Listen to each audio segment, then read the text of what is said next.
If it doesn't matter, you're live now. We're live now? Yep. Everybody, welcome back to the channel, Monday Night Live at 7 o'clock. It's now after 7 o'clock. We made it. Welcome to the channel. Last week went really well, guys. We did a question and answer session, and we went for just over an hour. You guys had some dynamite freaking questions. You made it easy for us. Today, I've got Adon, and we can talk a little bit about being an entrepreneur and getting into real estate. But really, the way this works for us is if you guys ask questions in the comments, it gives us a chance to give you the value that you're looking for. So put your comments right in the chat. Don't forget to hit the like button on your way in, guys. By hitting the like button, really does open things up for the YouTube algorithm and makes things go. So hit that like. If you haven't subscribed to the channel, what are you waiting on? You definitely need to do that.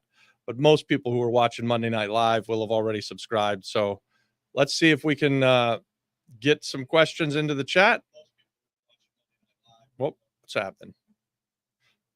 I apologize if there's a little bit of flicker. Our light is probably about to go out. Don is losing his freaking mind. We had a camera break over the weekend at the event we were at, the creative investors networking. Yeah, the creative investors networking event that Pedro Cardona and Irvin Cortez put on.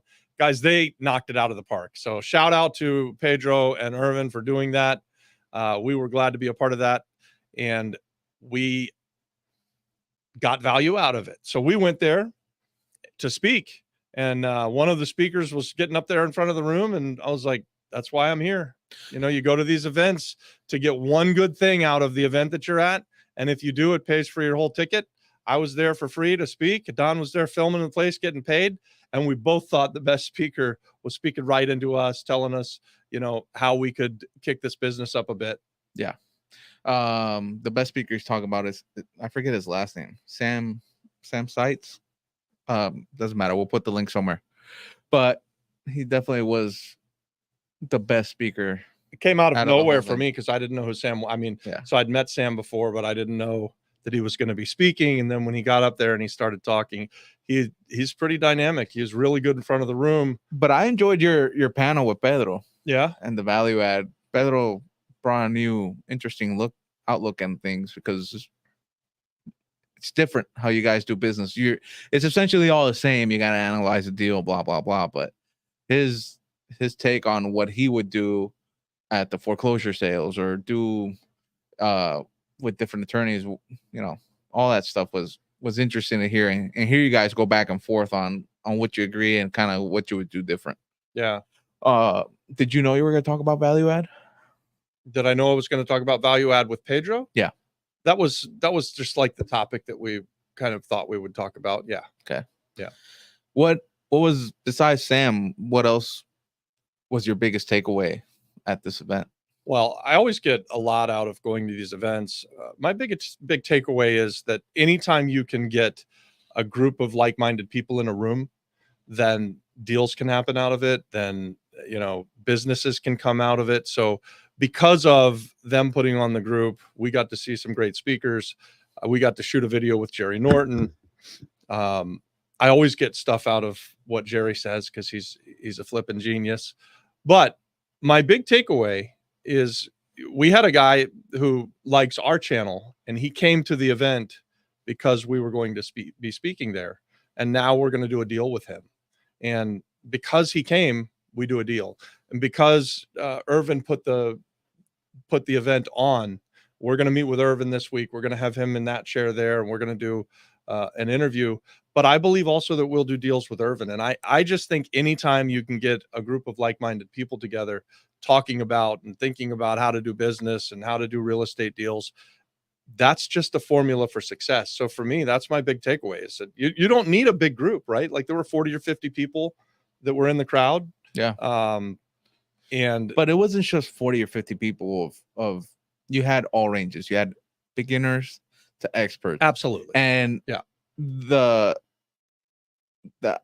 say, I can't find the word, but like the ambiance of the room was everybody can speak to everybody. Yeah. Like me as a novice can go up to you, an expert, and it's just be like, look, this is what I'm going through. This is what's going on, and actually pull out value. and be like, all right, I can go confidently enough knowing I think that's the my power answer. of having a room of only 40 or 50 people. Yeah. Everyone can communicate together. Everyone, I told everyone in the room, I think I gave out my phone number probably to just about everybody in the room. Right. So, and I had a conversation with, like, one-on-one conversation with more than half of the people in the room. Okay. And I have follow-up conversations that are going to happen today. I showed some real estate to a couple guys who were at the group. Later in the week, we're going to shoot videos. It's amazing what happens when you come to these things and you go with the mindset of, you just got to show up and give value, and then look for one thing that's beneficial to you. So here's a question. How do you know you're giving someone value? Because for me, it could be as simple as starting to analyze a deal or something like that. Yeah. But for someone who's already an expert, like, for example, when you and Jerry are talking, you guys going back and forth are thinking about things that I'm not even close to thinking about that stuff yet. Jerry's presentation totally blew it out the park. I was like, I never thought. Look, because everybody thinks, oh, passive income is just rentals and short-term rentals and all that stuff. I manage short-term rentals. I managed long-term rentals before. None of that is passive. None of that. It's a lot of work every time, and long-term sometimes not as much as short-term, but short-term is every day. And to bring you guys up to speed, or if you're watching this video later, Jerry Norton, his talk was about becoming a private money lender. A hard money lender is he described it as more institutional. Private money lenders are those of you that are watching this channel that want to be in real estate investing, and you've got 50 or 100 or 200 or $500,000 and you want to be passive with your investments. You might want to look into becoming a private lender, even a private lender to us or other people in the community, or to your local RIA group. I mean, there are so many places that you can go to find people that would be looking to borrow money from you and pay you a nice, hefty, high return, and put you into a first mortgage position, or give you ownership and let you have equity in the deal. So he was going through that, the differences of being an operator. Everybody thinks that they want to be an operator. Adon is an operator now. I'm an operator for sure. Yeah. And there's nothing passive about it. It's a lot of hard work. You deal with all of the headaches when you buy a property and you hire a contractor, and you've fire the contractor, everything, hire another contractor, and then you fire contractors. Yeah. And then do it the third time. Where Jerry is laying out, how do you get to passive income? Because it is an elusive beast, right? Like, it's kind of a unicorn. And the closest thing that he and I kind of discussed off the record and on the record, he was giving his whole presentation on it, is being a private money lender is pretty passive, especially when like and trust the person that you're lending. And we did a video after the event where I am a private money lender to Jerry Norton, and on a hotel deal on the Looking Glass. And part of the reason that I wanted to lend him the money is because then I step out of being the one who has to fix the thing up. I don't have any of the headaches, and I feel like Jerry's a pretty good risk. So I'm getting a pretty nice return on my investment, on what I lent. And he's a good risk. And he has been a good risk. He shows up and makes the payment every month, right? Eduardo Joy's another one who I've lent money to. That's a great operator here on the island of Puerto Rico. Also, and he said in the room in front of everybody, he's like, yeah, you lent me money and I paid you back. And I'm like, yeah, you paid me back. And I said to the rest of the room, had I seen the property that he was having me lend on, I probably would have said no. Yeah. Except I would have said yes, because I was lending to Eduardo Joy. I wasn't lending based on this property. I was a private money source for him, and he was able to come to me and he was needing to close on the property, and I basically brought the purchase price, and he made a payment to me on a monthly basis for a while, and then eventually paid me off. And now he's finally going to finish that project and make some money on it. So have you always, in your 25 years, lent money out, or is this something relatively new? And what could be the biggest downfalls? Obviously, they're pretty obvious, but let's just talk about them. Yeah. So no, I haven't always been a private money lender. I've always worked with them.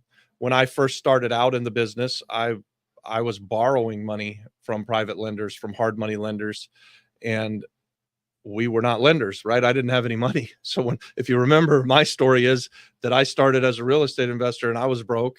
I was out of work. I had bad Started with credit. $5,000. Yeah, I had That's what it was. 3,000. 3,000.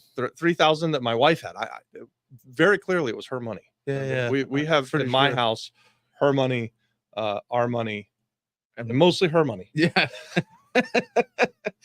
That's how it works at home too. And the truth is, we do that. That's strategic, because any money that I consider mine, I spend it like almost instantly. Yeah. So I'm bad at holding on to money. I'm gonna buy the next real estate deal. Good at paying the bills. So I do enough of that. Like any money that I think of as mine, I'm investing like so fast that your eyes will spin. So it's good to have some money that's hers, so she can put it aside and keep us safe. Yeah. Keep us. I could imagine. I know what that is like. We got a question here real quick. What do we got? Then I want to follow up.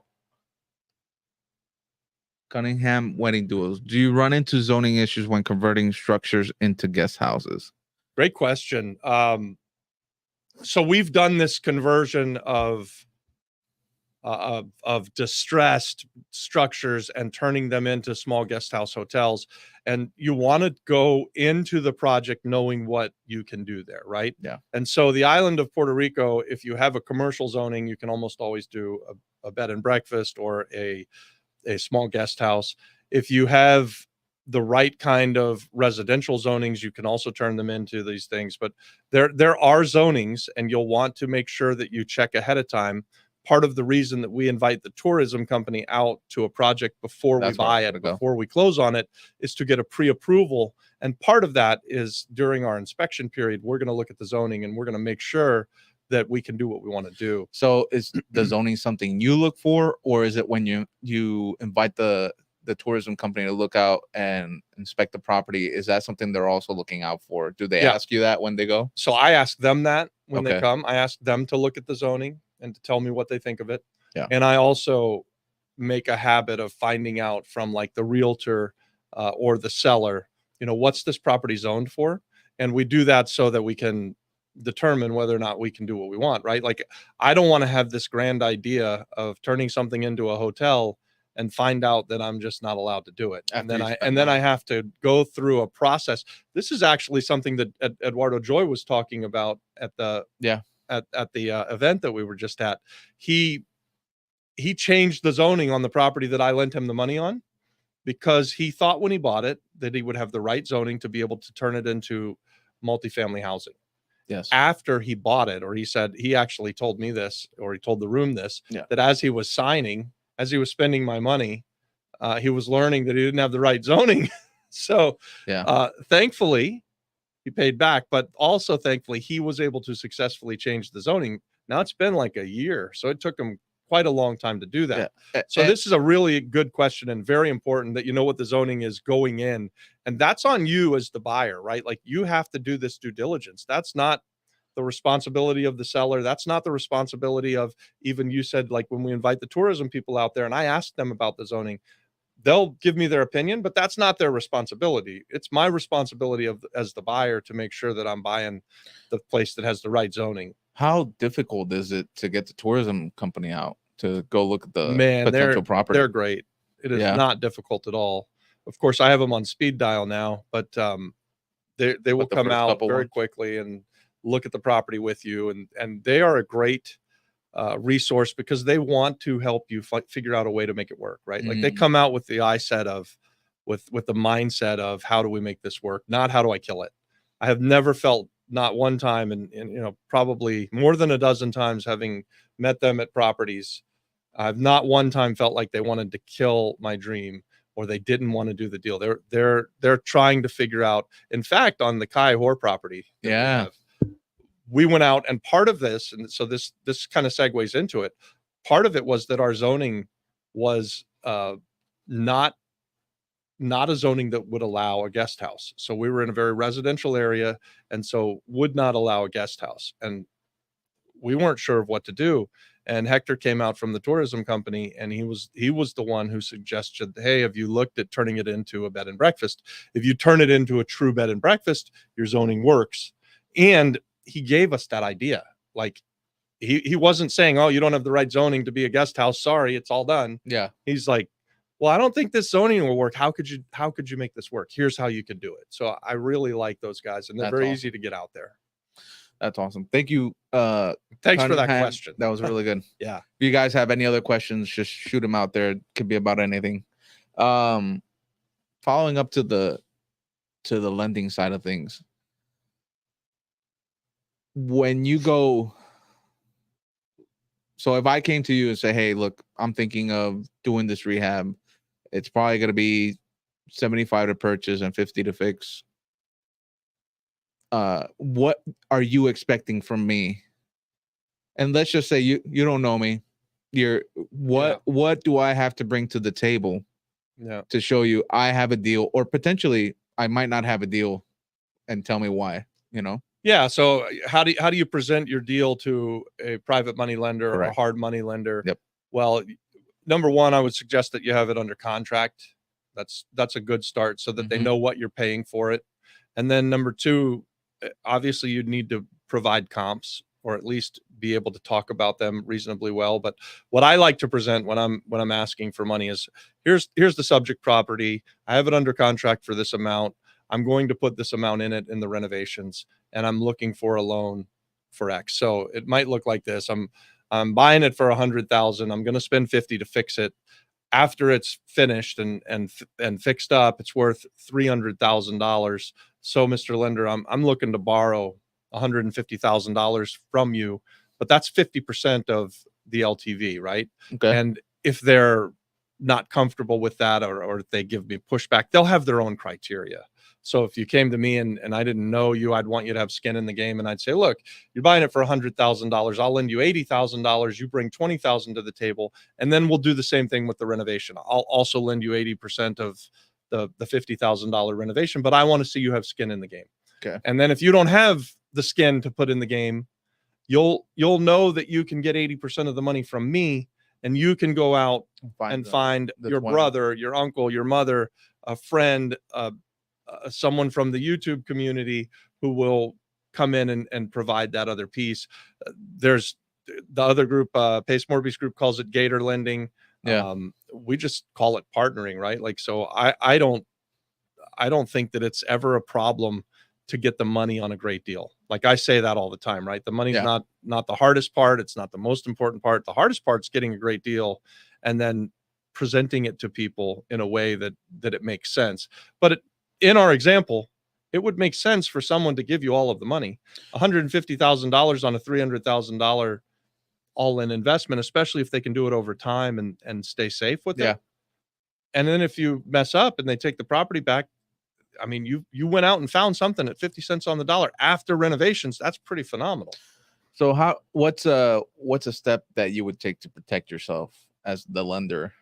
Yeah. So as a private lender, I would want to do one of two things. So in several situations, we like to step into the shoes of the person that we're going to be the hard money partner for, or the private money partner with, and we will take ownership of the property. But we're set up to do that, right? Like, so I'm already buying and selling.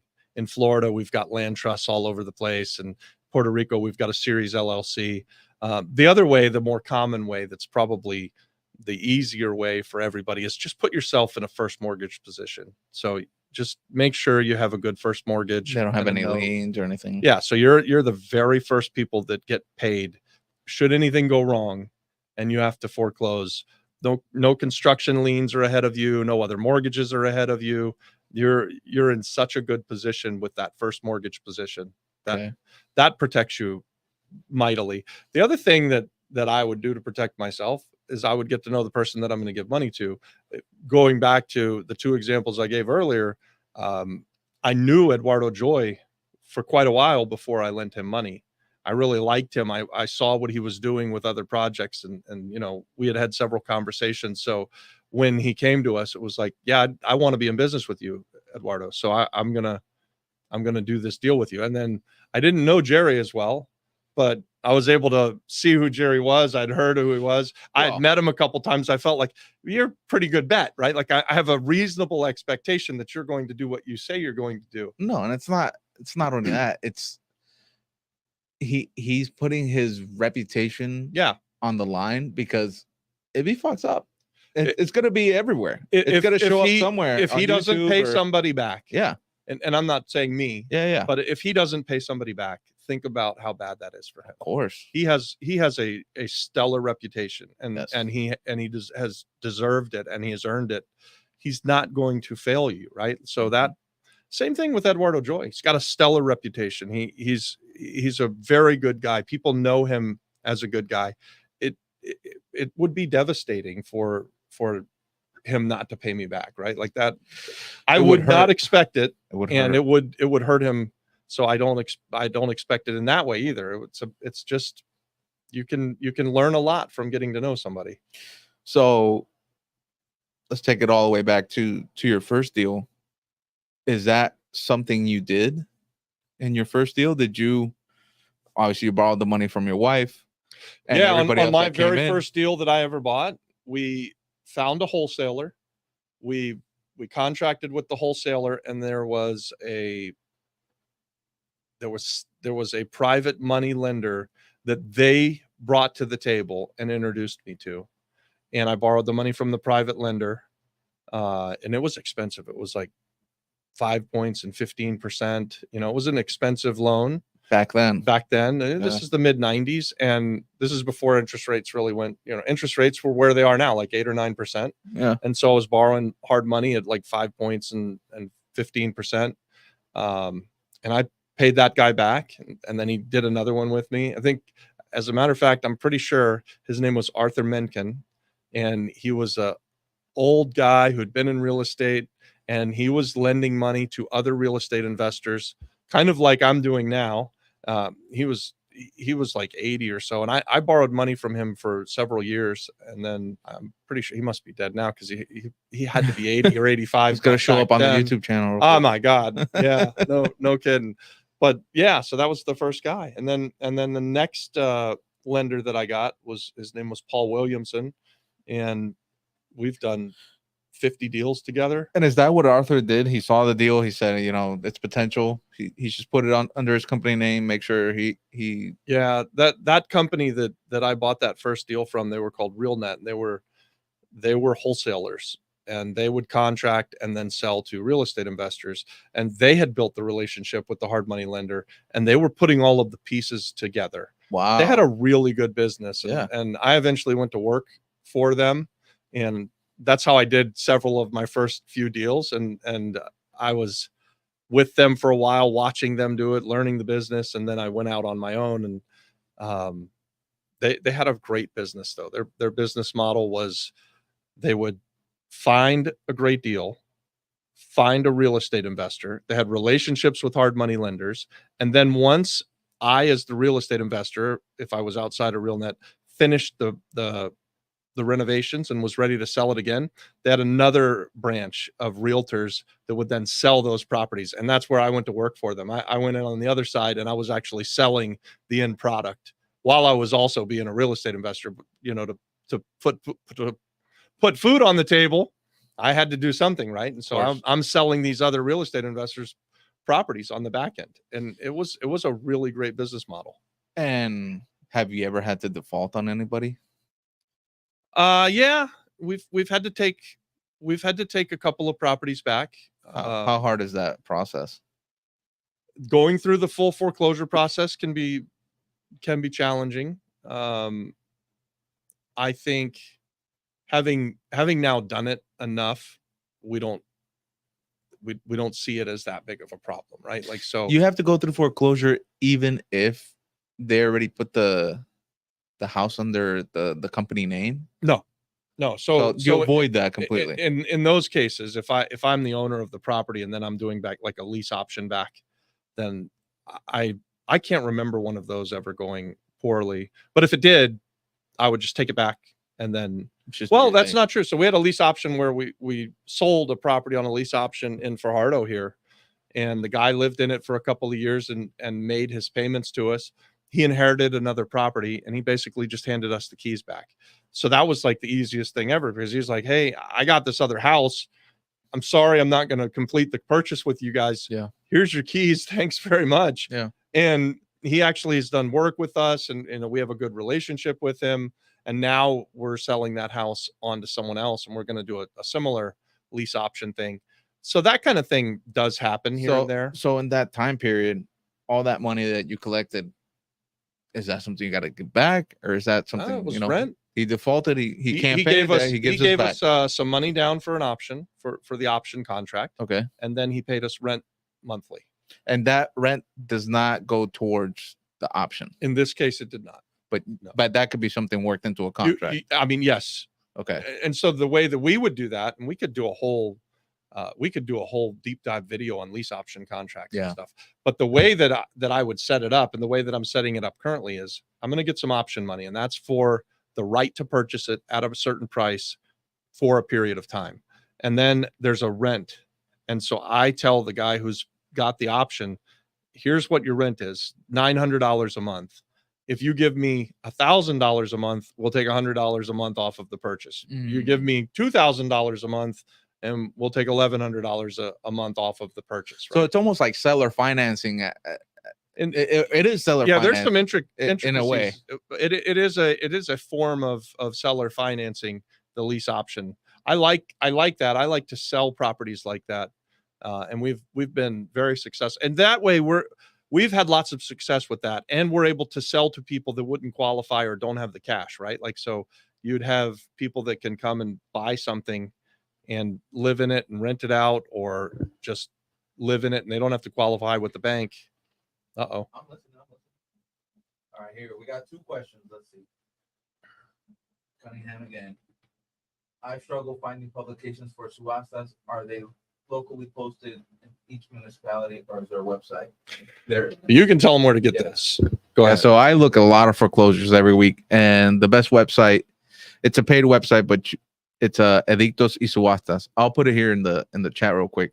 They have every municipality, all the dates, all the three dates that the foreclosure is going to be sold if it didn't sell on the first one, second one, third one, the price change.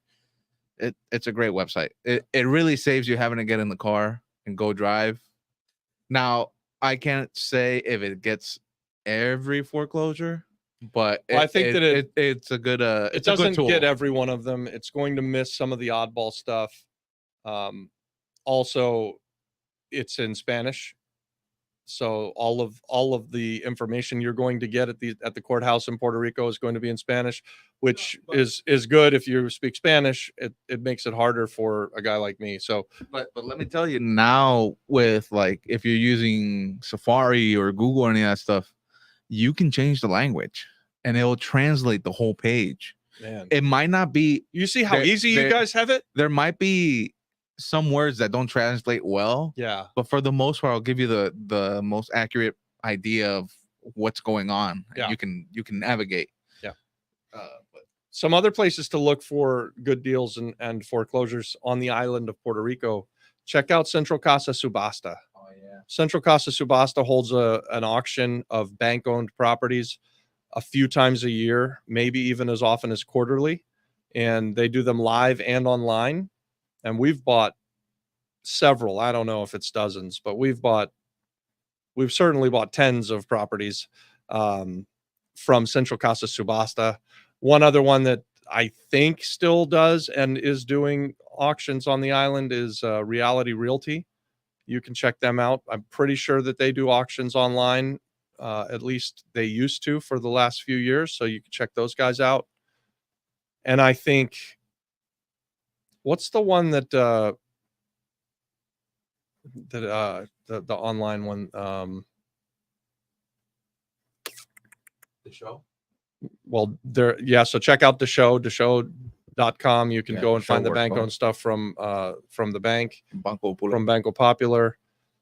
There was a really popular website that would auction off properties, and I can't remember what the name of it is. And they were stateside and in Puerto Rico. But anyways, auctions.com. Auctions.com. Yeah, auctions.com, I believe, does some stuff on the island of Puerto Rico as well. Yeah, but thank you. I just signed up this week. That's why I know it, but they don't have everything either. I think it's Fannie Mae stuff and like federal federal loans that defaulted, and that's what they're taking over. It's not like, you know, tax liens or anything like that. Like what? No, well, we don't have that here, but Yeah. But you know, more. It's not bank stuff. Yeah. So. Yeah. Or someone suing. We have another question. We got one more question. Let's see. From Dreamcatching Bell. Good evening. I'm planning on moving my family of 4 and my handyman business to PR. I plan to D4D to find a property. What would be a good way to find information on properties? Things. What's D for D? I have no idea. I don't know what D for D is. Can you tell me what D for D is? Yeah. All of the sites that we just mentioned Are really good sites. are really good sites and places for you to look. I will tell you that Puerto Rico is a relationship business or a relationship island. Yeah. And finding a good realtor is key for you. So, and we have shown a couple on the YouTube channel, like Raúl Villanueva and Roberto Segui, Juan Perlan. Yeah, Juan Perlan. So definitely try to start with those 3. That would be a really good place to start. If I was looking at, I go to those 3. I agree. Christopher Rivera. Christopher Rivera as well, for sure. Oh, he said driving for dollars. Oh, D for D, driving for dollars. All right. Yes. Driving for dollars is really, really effective on the island of Puerto Rico because you can drive around any neighborhood. You'll see the stuff that's distressed.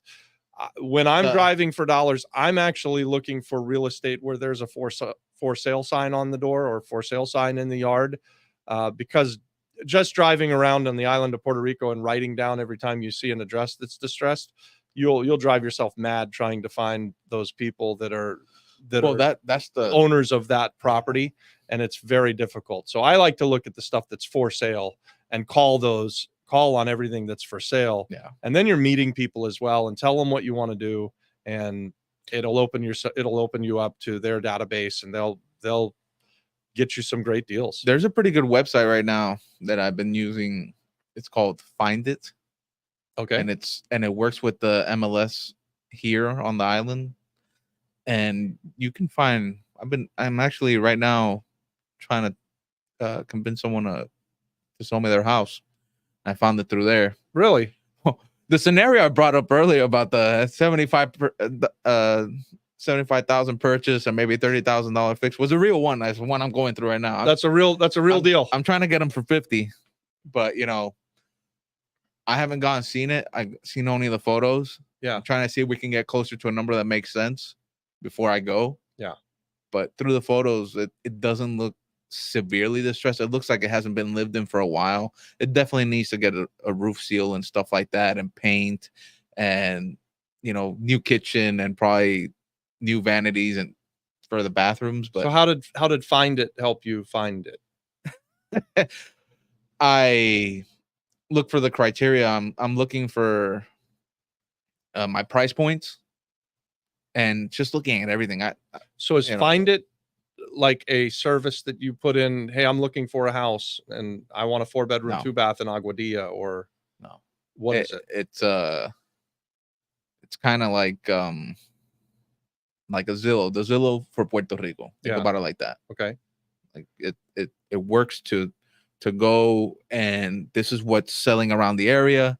And what I like about it is that it gives you more direct communication with the realtor than Zillow. Zillow, you would have to go fill out a form. Some salesman calls you, the middleman calls you to connect you with the person. Yeah. And it kind of dies there. So I find this much more streamlined to be able to like. Find It as a site that works with the local MLS here. So it's Stellar MLS, but yeah, no, it's new. It's new. Yeah, I think it's a Puerto Rican company. We're cutting edge here on Monday Night Live. You know. Stop. Here we go. Got another one. Angel Cardona. Hey Robert, do you have a one-on-one consultant on my existing rentals and possibly moving to PR?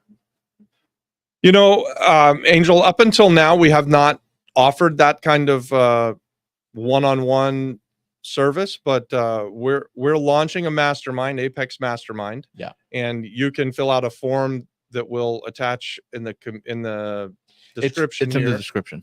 So fill out the form in the description and we can talk about you joining the Apex Mastermind. But also if you want to talk about how we do some one-on-one stuff, we can figure it out. So I'm being asked that more and more, and I don't want to not do it. I just haven't ever done it before where it's not a way that I'm looking to try and make money. Although through this YouTube channel, we do need to monetize it, and Adon needs to get paid. And so we're looking at ways that we can do some things like this. And so if you want to talk about that, we can figure something I need to get paid. Yeah. Oh no, we need to pay everybody else. Well, we need to make some money, people. right? Yeah. So, but look, to attest to that, you know, Robert is not your traditional, you know, here, do these 5 things and call me in a week and we'll see how it goes. The way I learned with him was jumping not only into a car for a year, but going into deals. Yeah. Like with you, because every doubt, every question I have, I know that I can get an answer for it, you know, and that's the best way. And that's why himself and me have been like, do you really want to sell a course, or do you really want to bring people in and show them what happens with a deal? You know, like it just doesn't make sense to do a 5-video course and tell you this is what you could do. You can go learn all the basics for free on we try and give away the YouTube. Information on this YouTube channel as much as we possibly can. And what Adon is talking about is absolutely right. Our preferred way to be a mentor or a coach for someone is let's do a deal together, because I know, having taught courses and having done seminars about real estate, a lot of people will come and spend a lot of money on that stuff and then never actually follow through and do this stuff. Now, Angel's asking specifically about a rental portfolio that he's got, so he's already doing it, and I like the idea of that. So we could definitely try and figure that out. And also this mastermind, it's really interesting because we do have a high level entry. You know, it's not just anybody can get in there, and having that business already going. For example, like Angel in New York. Angel's a very good candidate from just a couple of questions and what I've seen. He'd work well in the Apex Mastermind. Yeah, because that's the point of this mastermind. It's not to show new people how to do things. It's to grab the 10 people we found that for that year and be like, how do we grow your business, not only in real estate and whatever business you're in, and just propel it forward while also doing deals with us, doing deals with the other people in the community. I think it's going to be a great product. That's absolutely right. So fill out that form, Angel, and we'll set up a Zoom call to talk about that. And let's do something, man. I really appreciate the conversation, and thanks for sitting in the chat. Because I have property in New York and would like to start investing in PR. He says, I want to be like you. I want to be like Mike. There you go. But I never could fly. Damn it. You got the height. Yeah, I think you're taller than Michael Jordan. I am. Yeah. He could jump higher. He could pretty much do everything. Got to get those bionic knees. Yeah, that's right. Thanks a lot, Angel. And I look forward to hearing from you, and then we'll reach out and set up a Zoom call, and let's do that soon too. So fill out that form. And ask more questions, guys. The questions are great. I love this. Yes. We got like almost 20 minutes here still. So ask all the questions you want. They'll get answered today. We're talking about hard money. So yes, something else I learned from the recent rehabs is, and it's kind of what they were talking about the conference too, is know where you're investing.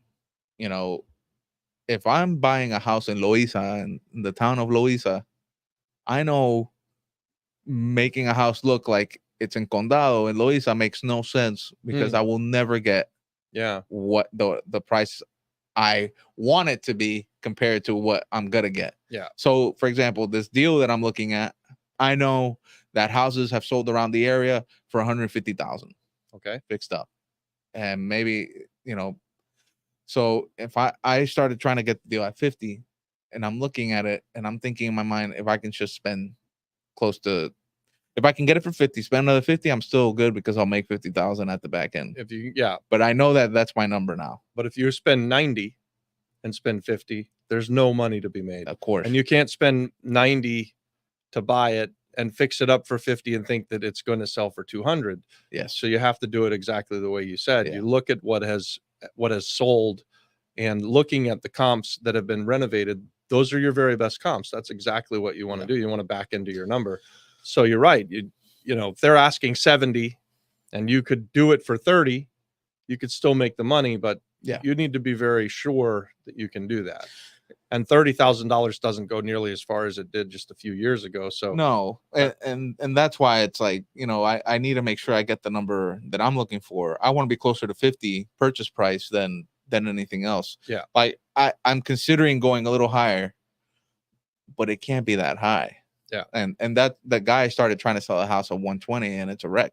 And when I say wreck, it's, you know, it's dated. It needs updating. It doesn't have a kitchen. If you're going to spend 50 grand on it, Yeah. it must pretty much need everything. It needs it needs floors, doors, windows, paint, I wasn't probably plumbing and electrical, you know? Yeah. And I don't know if I'll even go that far. So as long as everything works. And just because somebody's asking 120, if something is only going to sell for 150 fixed up, makes no and sense. it needs 50, that means they're asking too much money for it, right? Like it's not that you can't buy that. You'll lose money. So you're not wrong in trying to get a better deal. You kind of have to educate and let them know, like, look, 150 is what it's going to sell for if you do everything and make it beautiful, if it's the nicest house in the neighborhood. So if I'm going to buy it, I got to make money. Mm-hmm. So look, Mr. Seller, I understand if you don't want to sell it to me, but maybe you need to renovate the property so that you can get your number. And if you don't want to renovate the property, you need to consider taking less. So something I could take away from this conference was when you and Pedro were talking about like his next hotel deal and stuff like that, and him talking with JC, when he said, you know, just following up randomly out of nowhere got me the deal. Yeah. And I probably reached out a week or a week and a half ago, and they rejected my offer right away. Yeah. You know, and I'm like, all right, no problem. You know, try. And I talked to a realtor and I told him, like, listen, just understand my offer is going to be low. It's not because I'm trying to insult the guy. It's because, you know, this is my business. This is what I need. This is what I need to do here to make sure. And I even asked him, in your opinion, if I fixed up the house, what do you think the I could sell it for? He's like, well, you know, fixed up really, really nice, maybe 160, but top market 150. And I'm like, all right, then you understand why I'm asking this number. It's not because I'm just trying to throw shit at the wall. Did you ask him what does he expect it to cost to renovate it? No, that should have been a good one. But I just told him, I'm like, you know. Yeah, so you think it's gonna go, it's gonna sell for 150 or 160? You're asking 120. Do you think I can fix it for free? I mean, how do you make any money, right? Like if you bought it for 120 and then sold it for 160 and then paid a realtor, paid closing costs, paid taxes, you're already down in the 150. I mean, there's maybe 30 grand if everything went well for you, if you didn't need to do any work. Yeah. And you know that it needs work. So you can also educate the realtors a little bit. Yeah. So I'll use that next time. But just, I followed up today and because something told me to just go follow up, try to see where we're at. Yeah. And as we were in the meeting before we came here, I was looking for the Rio Piedra property that I told you was selling for $750, but I couldn't find it. So I found that one. They reduced the price already from 120 to 98. It's a pretty good reduction. And I asked him, I'm like, does your seller have a number in mind? You know, can we talk? You know, my offer's still on the table. What did you offer him? You offered him 50? 50. I went to 55 and I said, look, I'm stopping there. And when he's serious about selling, then I'm serious about talking, you know, like, so, but it just goes to show, try to follow up, not let the deal die. You know. Yeah. I think Pedro's example was that he had made an offer and then it had gone away for 6 months or something. And then, followed back up and talked to the realtor and they're like, well, maybe she would take your offer now. Yeah. And he's like, okay. And so then they started talking again and he's now under contract on a property at the offer that he offered, 6 or 8 6 months months or a ago. year ago. Yeah. We've had that happen here on the island several times Yeah. where I make an offer, and I've even had one that I can remember, the Hiawatha building that we have in the Opportunity Zone Fund. Yeah. We offered 1.1 million like in 2019, and then we ended up buying it for 1.1 million in 2022. So we're talking about a long time goes by. Yeah. And that was one of the ways that What I did they knew want also that originally? they were asking the same thing kind of almost the whole time, like 2 million or 3 something. I think they were asking 2 million or something like that back in 2019, and still the same, but eventually they came to where they would take the offer that we had made. Time kind of bends anybody, huh? And for me, buying it at a price that I had offered a few years before meant that it was probably a really good deal, because I knew that over the period of time that things had gotten better in that area, not worse. The building maybe got slightly worse, but the neighborhood and everything around it had gotten kind of substantially better. Well, what I've noticed here is, and it's hard to say that because inside of our community, we know that people fix and flip all the time. Yeah. But the majority of people do not want to take that burden on, that headache. And I think you talked about this in the conferences, like that's where you want to be. Then that's where the opportunity comes, because now you could get it for a better price. You'll put up with the headache, but someone's going to pay me at the back end for this headache. That Advil's coming. Right. Yeah. So what Adon's saying in the panel that I was on over the weekend, I was talking about the difficulty to entry. So I like to buy properties at places where it's difficult, and I like to buy the properties that are difficult. So we are value add real estate investors. So we like to buy the stuff that needs a big, heavy lift. And we know that by doing that consistently, we're able to buy stuff at a low valuation, and then we do the value add, and we're going to make our money on the back end. So, and honestly, oftentimes we're buying things that many people look at and say, oh, I don't see how anybody could do anything with that. And we're looking at it with a different view on, what could it be in the future, and how do we turn it into that? And because we like to do that kind of stuff, we've gotten pretty good at it. Yeah. We got Angel's stating some stuff here. He says, well, I have already started buying land in PR. I would like to maybe develop it and start an Airbnb. What do you think about that? I love that. So it's a great play. I don't know where you're buying your land, but feel free to put it in the chat, and we could talk about that. But we think that's an excellent play. Especially if you can get something prefab. For me, if you're gonna do Airbnb, if you can get something quickly there to get it running right away, and it's something that is appeasing to the eye, and then you can get a high nightly rate ADR. and if you've bought land that's special, right? Like, so hopefully your land has a view, it's creek, close to the water, whether that's a river or the ocean, or it's near the rainforest. You want to be able to develop something that people are going to want to come to. And that's something JC talked about over the weekend. JC Morales, and he said the Airbnb stuff that's really doing well right now offers an experience. So the boutique stuff, it's what they call it, like the boutique hotel. What he was saying in his research is that the boutique hotels are probably more at a premium now, because I believe the younger demographic just wants to be somewhere where it's Instagrammable.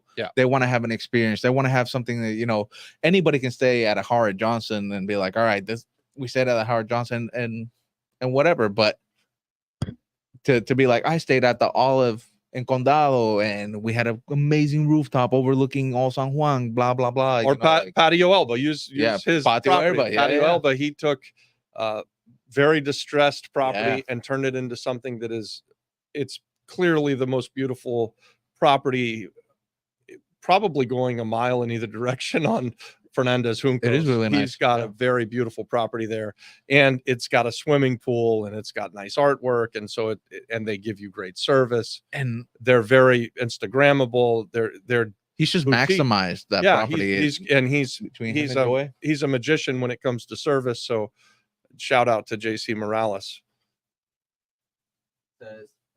10 minutes from the beach in Aguadilla. Beautiful. Yes, the plan is to get some shipping containers and stack them up, and then something else.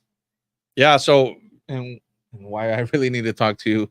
Yeah, I know you've done that before. We definitely should have a talk. I was just about to say, we've got I don't know, a dozen upcycled shipping containers now. They look really nice too. We've stacked them up. We've even started renting them nightly in Rincon. And how's that going, by the way? So far, so good. It's going really well. We're not on Airbnb yet, so we've just been renting them word of mouth. But we're full. We were full last weekend. We're full next weekend. So awesome. We've got the listings going up, and yeah, so we can talk about all of that, Angel. Okay, Angel, you can reach where can Angel talk to? Well, you can fill out the form for the Apex, and we can have a call. Send me an email to the flipflopflipperpr@gmail.com. But let's use what you're going to do inside of the mastermind, because I think it really fits so perfectly, right? Like we want to have a group of people that are bringing business ideas to the island, and it doesn't have to be business ideas for the island of Puerto Rico. That's not the only thing that Apex will focus on, but it will be really nice to have a group of us that are trying to do some hospitality plays on the island, trying to develop raw land, and to me, I'm not really sold on what the business is or how that we do it, but just to have people like Angel who are already doing stuff to come and be a part of the group, and let the group help facilitate him doing something bigger and better. And oh, that's awesome. And the beauty of it, it's like you've done it already, so you know all the headaches. I know the headaches of upcycled shipping containers and putting them near the ocean and putting them on nightly rentals and all of that stuff. Yeah, we do. So guys, we're coming up on the last 10 minutes here. If you have any final questions, just throw them in the chat. Let's get them all answered. We appreciate you spending your Monday night with us. Yeah, sorry about being a little bit late there. We want to do this Monday night at 7, and we had some technical difficulties, and we had a call that ran over beforehand, but then we got off the call with plenty of time to do it, and the lights didn't want to work, and the cameras didn't want to work. Nothing wanted to work. Nothing wanted to work. What are you gonna do? I had another. Well, go ahead. No, you go ahead. I got a question for you, because I think you are a good example of what we try to do through this YouTube channel. Like, we are constantly inviting people to become entrepreneurial. You were already an entrepreneur when I met you, but become real estate investors and do deals together. Obviously, we do this YouTube channel together, and now you've done what, 5 or 6 real estate deals? I think I'm Cerro Gordo, Santa Rita, San Ignacio, the Nineplex. I feel like I always feel like I'm the one in Florida for sure. You did. That's your first one. Yeah, that was my first. So yeah, I'm so up you've to done 5. 5 deals so far, and doing that while having a brand new baby, not having, you're not completely well backed with a super rich mom and dad that are just paying for everything for you, right? Like, I just got good partners. Well, really good partners. Yeah. So talk about that, right? Like, so you were able to do it. You didn't have a silver spoon in your mouth. How come you were able to do that, man? You must have some wild privilege or something. It's so easy for you. I figured out crypto and just took all the money out. No. It was really building up the confidence to do it. Yeah. Because I always knew I wanted to do it, but I always felt like who's going to teach me how, had all the buts in front of me and never kind of like, how do I get to the answer? Yeah. And that's when we met, and you wanted to do a YouTube channel and I wanted to learn real estate. And I'm like, you know, if this is, that and there's more to the story, but if this is not a good match.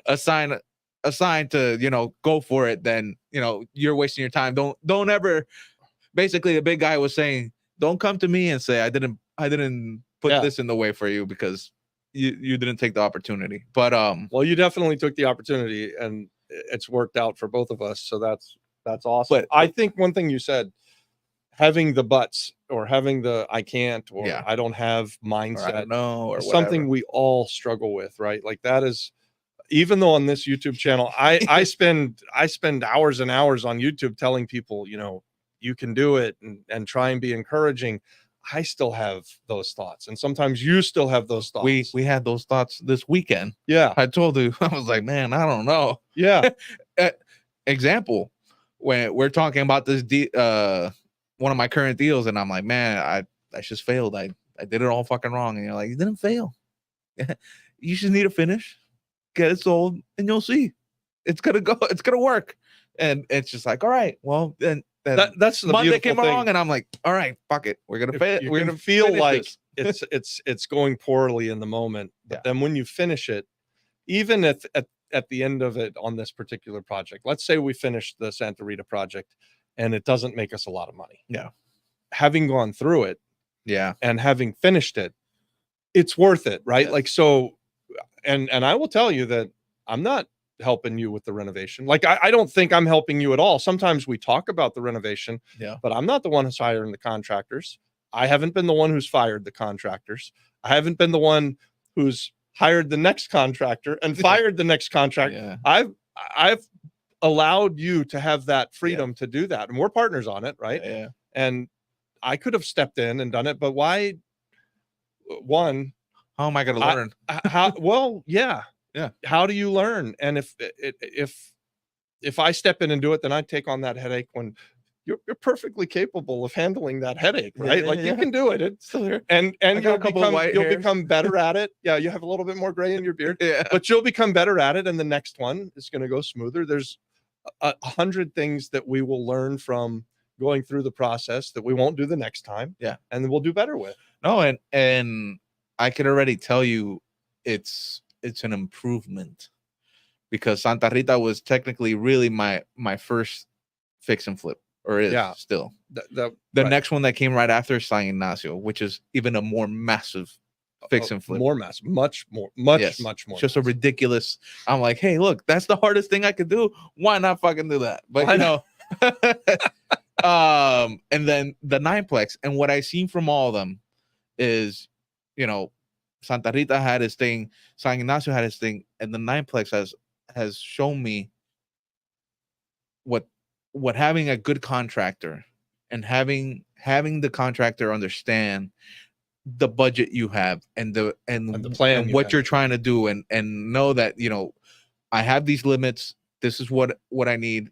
Let's avoid at all costs this. Yeah. You know, and that's what I saw when I'm seeing with the nineplex. Is like, you know, the building's painted, the bathrooms are getting done, the closets are in, the this and that, you know, it looks really good. I was there today. Yes. Yeah. You know, like, you're like, okay, this is totally possible. Yeah. And knowing that that's a possibility is just like, all right, gives me confidence to go to look at the one in Loiza and be like, all right, yeah, this one can be done, and I'm gonna do it not like I did the other one, knowing that I could.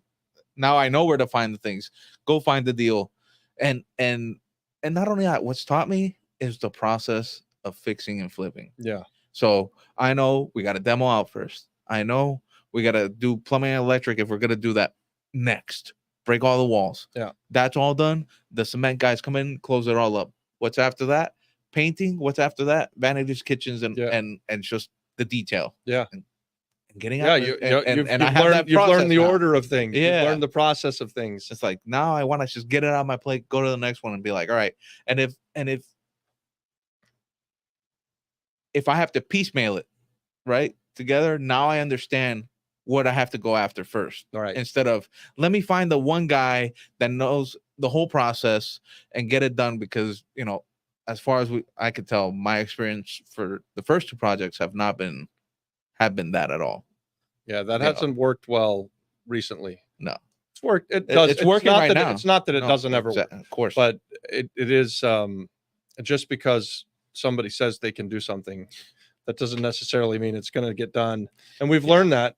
The real hard way. I've been learning that for 26 years. Like, one of the biggest things that I've struggled with consistently for 26 years is the fight to find good contractors and be able to get the work done at one, good work at a good price, one, good work, two, good price, three, in a timely fashion. Yeah. Right. Timely fashion is very difficult here.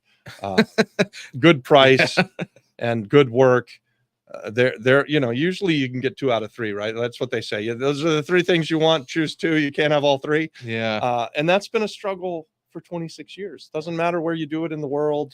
And it doesn't matter if you pay the most money either. No, it's that not always we learned that too. It's Yeah. just like, you can pay these guys everything they want. They're still gonna do shit work. It's like you said, one or the other. And they may not show up. They're, but anyways, being an entrepreneur, it's we do it because we want the freedom, and we do it because we're wired differently than other people are. But being an entrepreneur makes something of you. And I think we should do content on this, because I really like, honestly, I like looking back in the past and seeing what the struggles have made of me, right? Like that's something that I enjoy talking about and thinking about, and like watching it with you, watching you grow through being the guy who was a camera guy when we first met to being now you're a business owner, you're an entrepreneur, you're a real estate investor, you're a dad. You have become so much more than you were, 2 years ago. Yeah. 3 years ago. And that's what happens when you're an entrepreneur. It makes something out of you. Yeah. You'll learn something of yourself. Yeah. And I would say, it's like, I want to solve my problems and my business partner's problems. Yeah. Figure those out together. Yeah. I don't want to work a 9 to 5 and figure out that guy's problem. Yeah. Or learn how to use this damn Word document. I can say this because I see this too. Yeah. So over the weekend, you're behind the camera again. Oh my God. Yeah. And I know that by the end of the weekend, you were just ready to pull your hair out. You were so frustrated. You were literally saying, I never want to do this again. Yep. I also know that you have much bigger problems when it comes with the renovations we're doing, or finding the next real estate deal, or selling the one that we've got. Yep. The problems are way bigger, but I don't ever hear from you, I'm ready to be done, I never want to do this again. So there's something that's changed, right? Like, and I get it, because you're behind the camera. It's very job-ish. Well, yes. And you're a business owner. Yes, exactly. Like that. What hurt me really was, I'm working. I'm doing a job for an hour, for an hourly rate, or selling your time for a dollar. And it's never, the hard work doesn't scare me. It's I'm moved past this.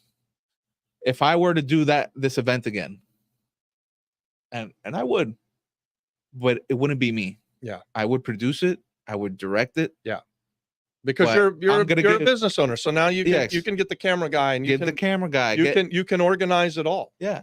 And there's people that are totally content being camera guys, and totally being sound guys and whatever. Yeah. And that's fine. But I grew out of that. That ate me up so much. It's not just fine. There's nothing. It's a good, honest, and it's a hard job. Those guys can make $300 a day. Yeah, holding a camera. That's a good job, and more. Nothing wrong with it is unfair to them. Like, they do a good job, and it's something to be proud of.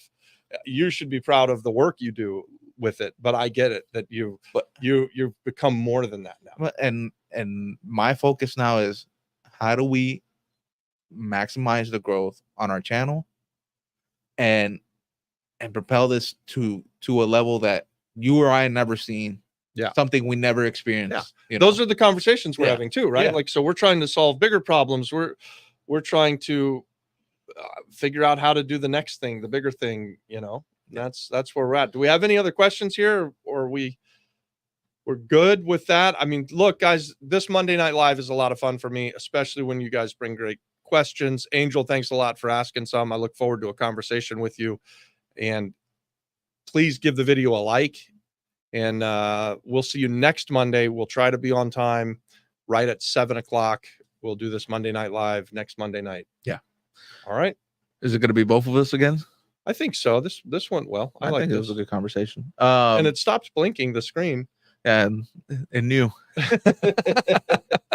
Well, thank you guys. If you don't follow us already or don't subscribe, the Flip Flop What Flipper. did he say? Wants to relocate to the west side? He knows you want to relocate there. Where are you thinking? Anywhere from Isabella to Rincon is Yes. where I'd like to relocate. So Thank you, Angel. So follow us on all the channels, the Flip Flop Flipper. Some of them are the Flip Flop Flipper PR. We're working on fixing all that. And if you're interested in our mastermind, where you can get access to Robert and all the other great people we have there, fill out the form. You'll be getting a call from the second biggest guy I know, which is your son. He's bigger than me. He's the biggest guy. And we'll see you on the next. Yeah, we'll set up a call. Fill out the form for the mastermind. Send me an email at the flipflopflipperpr@gmail.com if you want to get in touch with me. And we'll see you next Monday. Thanks, guys. God bless.